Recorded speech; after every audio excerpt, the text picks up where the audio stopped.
Guys, কি অবস্থা সবার? শীত তো চলে আসলো।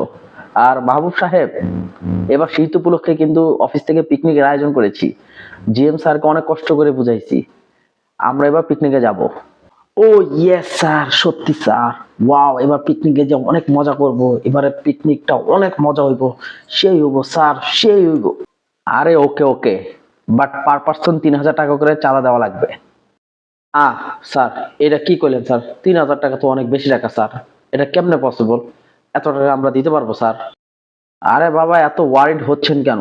এর মধ্য থেকে 1500 টাকা করে কোম্পানির পক্ষ থেকে দেওয়া হবে। ও ইয়েস, ইয়েস, ইয়েস। অফিস 1500 টাকা দিব, আমরা 1500 টাকা দিব, সেই মজা হইব সেই। তবে একটা কথা আছে, পরবর্তী মাসে এটা আপনাদের স্যালারি থেকে কেটে নেওয়া হবে। এইটা কেমন কথা স্যার? স্যালারি থেকে কেটে নিবেন? আরে বাবু সাহেব, পিকনিকে আসা কম্পালসারি না। এটা নিয়ে